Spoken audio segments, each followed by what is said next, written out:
Welcome to the Metaville. I'm Rosanna Catalano, an attorney and the founder of Rocket Ship Consultants. I'm excited to be your ambassador to the metaverse today.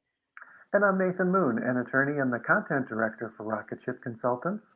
Today we're going to talk about cryptocurrency. This episode is for those of you who are crypto curious. Welcome to the Metaville. So we've been hearing a lot about Bitcoin and other cryptocurrencies for several years now, and I think most people have ignored the reports. Can we afford to ignore crypto anymore?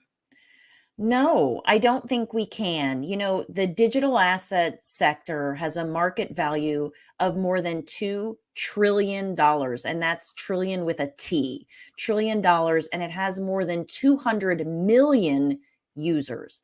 The digital asset sector is just too large to ignore. And I think out of all the digital assets, Bitcoin is probably one of the largest with a market value of about 900 billion, that's with a B, billion dollars.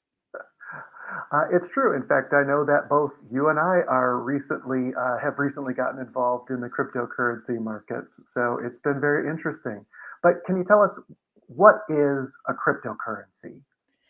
I want to answer your question, but I think to talk about cryptocurrencies, I think we should first back up and I think we should first address digital assets. Digital assets are just like assets that we know and understand in the physical world, except these assets exist digitally. And the digital asset ecosystem is this large umbrella encompassing not only cryptocurrency, but also things like decentralized applications that don't have middlemen, or stable coins, which are connected to hard currencies like the US dollar, and of course, non-fungible tokens or NFTs that you read about now a lot in the news. Cryptocurrency itself is a digital or a virtual currency that can be used to buy goods and services. And, I think the idea behind cryptocurrency isn't new. It's a form of currency that a community has decided to accept and acknowledge in the marketplace. And, we've been using forms of money to buy and sell goods and services for centuries. I like to think like, hey, let me hold this up. I got a lot of visual aids today, right? So here's this plastic rectangle, also known as a credit card.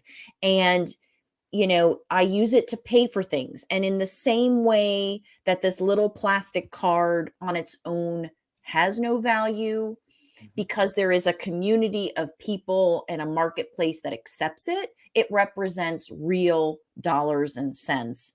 And, cryptocurrency is just a collection of binary data. In reality, it's just ones and zeros that work in the same way as that credit card. It represents a medium of exchange.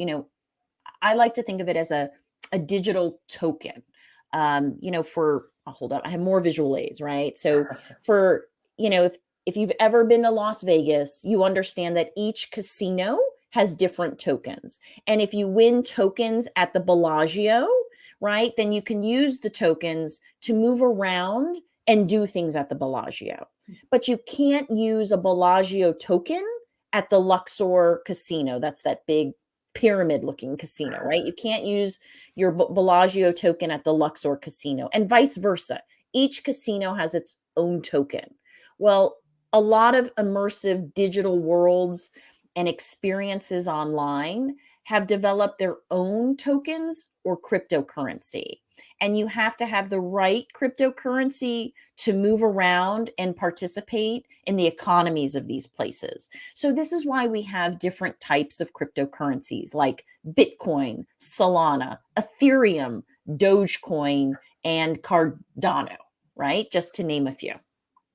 That's a really great example, the casino tokens there, as to why there's different ones and how you can use them in different places. That's really, really helpful. So when it comes to cryptocurrency, is this something that we can use in the real world as well? Yes and no. How's that for a very lawyer answer, right? It Perfect. depends. So some traditional marketplaces have started to accept cryptocurrency, like Sotheby's Auction House. They just did an event recently. They were auctioning off um, an art piece by Banksy, the graphic artist, and they were going to allow and accept cryptocurrency. Now, some companies like Overstock.com, Starbucks, and AT&T will accept crypto, but most of these companies are accepting the crypto, but only through a third-party app. Hmm. Well, let's take a quick break, and when we come back, we want to learn more about where cryptocurrency is stored and what are the advantages and risks to using it.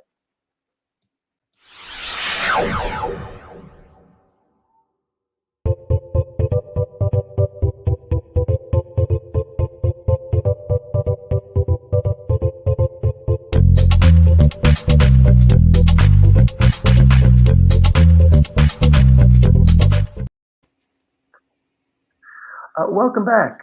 Instead of talking with a guest today, I'm talking with the founder of Rocketship Consultants, Rosanna Catalano, and we're discussing cryptocurrency. So, Ro, how is cryptocurrency stored? Individual crypto ownership is stored in a blockchain ledger. And I'm just going to leave that there because I have a feeling I know what your next question is. Right. I mean, can you explain what that means? Everybody's seen a ledger, but what is a blockchain ledger and why is it important? Yeah, this was a little bit hard blockchain for me to wrap my head around. So this is the best I can explain it. A blockchain ledger is a keeping system that uses blockchain technology. So, I'm gonna hold up like a real world ledger. Let me see if you all can see that, right? So just as you keep track of financial transactions on a spreadsheet, the same happens on a digital ledger. The public digital ledger is available for public viewing as well as for verification. And the ledger maintains participants' identities anonymously. It maintains their respective cryptocurrency balances, and it keeps a record of all the genuine transactions executed between the parties. The way I think about this abstract concept is like this. So let's say, Nathan, I give you $1,000. When I write a check to you or make an online transfer of money from my bank account to yours, this transaction is recorded by my bank. Additionally, your bank keeps track of the details of this transaction. So if I want to verify this transaction, then you can verify it, I can verify it, and of course, both of our banks can verify the transaction using their records. And just like not everyone has access to my bank records, the same is true of the blockchain ledger with some differences. Let me give you another sort of example. On a blockchain ledger, you can see, and I'm going to hold up some visual aids here, that person A gave person B $1,000, but you don't know that I'm person A in this example and that you're person B. Our identities are anonymous. And this little plastic dice that I'm holding up, this one dot, represents the actual transaction, the details of that transaction. So you can also see that person B gave the $1,000, right? I gave you this one dot represents our first transaction. I gave you $1,000, Nathan. And then these 5 dots here represent the second transaction. You gave this money to our colleague Joy, the $1,000. And we don't use names on the blockchain. So all we know is that person A gave $1,000 to person B, who then gave the same $1,000 to person C. These transactions now are forever tied together, right? And what makes blockchain so secure is that if a hacker were to come in and try to manipulate, let's say, this first transaction, they I don't know, let's do it like this, right? Do I still have the right dice up, right? So let's say this hacker came in and they tried to manipulate this first transaction, it's going to be hard for them because everyone in our group knows that it was manipulated, because we all know that the one dot is linked to the five dots. Those Okay. transactions were duplicated and distributed across the entire network of computer systems on the blockchain, right? So there's some lady in Africa and some guy in India or wherever these folks are with their computers, they already have seen the blockchain of these transactions, right? And they know this is how it's supposed to be. This is what it's supposed to look like. So when that hacker comes in and tries to manipulate that first transaction on the blockchain, they know it's wrong. It's supposed to look like this, right? Right. So obviously, this is a really simplified explanation. These dots represent different and high level mathematical puzzles, Hmm. and I don't want to get too in depth on blockchain technology because we have another upcoming episode on that. But these blockchain mathematical puzzles, as well as its replication and distribution across the network, make it hard to decode, and that really improves its security. I love the visual aids. It's really helpful. Yeah.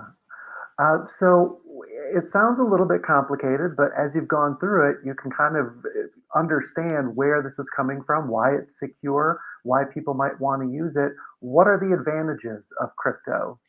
I think first and foremost, at least inflation protection in theory, right? Hmm. So almost all cryptocurrency is released with a set amount. So, for Right. example, there are only going to be 21 million Bitcoins released in total. So, logic dictates that as demand increases, the value of Bitcoin will increase and therefore prevent inflation in the long run. I think another way that it's crypto is advantageous is its decentralization.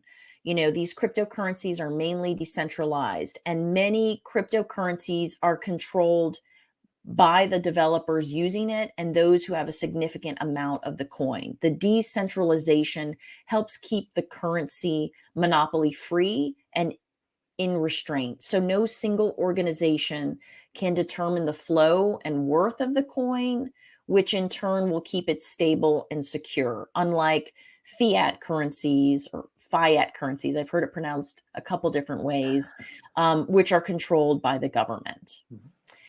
Another thing that I think is advantageous with cryptocurrency is that it's cost-effective mode of transactions and the fact that it's fast. So one of the best things about using cryptocurrencies is the ability to send money across borders. Mhm. With the help of cryptocurrency, the transaction fees paid by a user are reduced to a negligible amount or a zero amount because crypto transactions don't require third parties like Visa or PayPal, which those parties verify your transaction and then obviously charge you a fee as a result. And these crypto transactions are lightning fast because the verification process requires little time.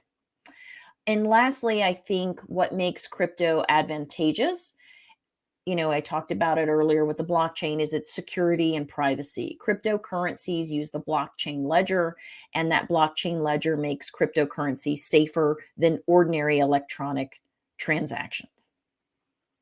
That's really interesting, and it's particularly interesting to me how crypto cuts out all the middlemen. Basically, it's sort of self-authenticating in that way, and everybody knows how it's secured and where all the transactions came from. So it's definitely has that level of efficiency built into it. But what are the things that might worry one about getting into the crypto space? You know, I think healthy skepticism is very appropriate here.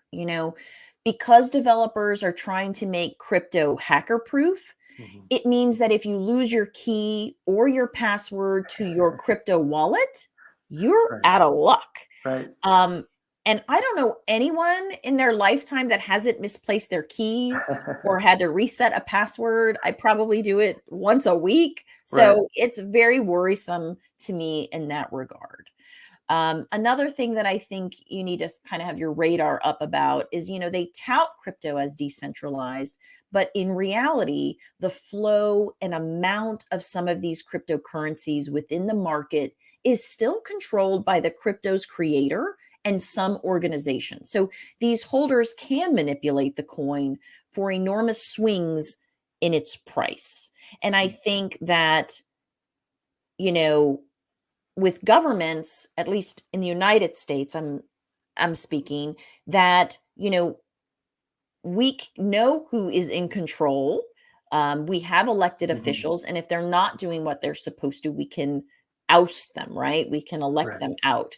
And here in this realm, that isn't the case. So that to me is a little bit, it makes me raise an eyebrow. Are you Yeah, telling me that you don't know who Satoshi Nakamoto is? exactly. That's No one exactly does. It's what I'm fascinating. saying. That is Yeah. exactly what I'm saying, right? So, the other thing is that there are no refunds in the crypto world. If there is a dispute between concerned parties, Mm, or if someone mistakenly sends funds to a wrong wallet address, the crypto coin cannot be retrieved by the sender. So, right. once again, do you know anyone that has never received a refund or has purchased a good or service that wasn't quite up to par and you were like, hey, you need to pay me back, or you didn't finish the job. Right. I gave you the full amount. So that needs to be worked out. That's just not going to work in the way that we buy and sell things. And, although cryptocurrencies are very secure, exchanges don't seem to be that secure. Most exchanges store the wallet data of users to figure out their user ID correctly. And this data is often stolen by hackers, giving them access to a lot of accounts. Hmm. And lastly, crypto isn't very earth friendly. Let's face it. Mining cryptocurrencies require plenty of computational power and electricity input, making it very highly energy intensive. You cannot mine crypto using an ordinary computer. So if a country uses coal to produce electricity and they mine a lot of crypto in that country, then that country increases its carbon footprint tremendously. I wouldn't cash out my 401k at this point and invest it all into crypto just yet. But Nathan, I do think crypto is going to play a significant role in our economy in the future. And I think that people really do need to learn more about it. Right. Well, and this has been a really great primer into just getting a sense of what it's about and where it might be going. So, thanks for talking with us today and sharing your knowledge of this space. Our show, The Metaville, discusses all topics related to the metaverse, like crypto. And if you'd like to suggest a guest or become a sponsor of the show, please reach out to us. Our emails will appear at the end of the show. Don't forget to like and subscribe to our show, and of course, share it on your social media channels. Signing off from the Metaville, I'm Nathan Moon. And I'm Rosanna Catalano. Join us again on the Metaville to be ready for what's next.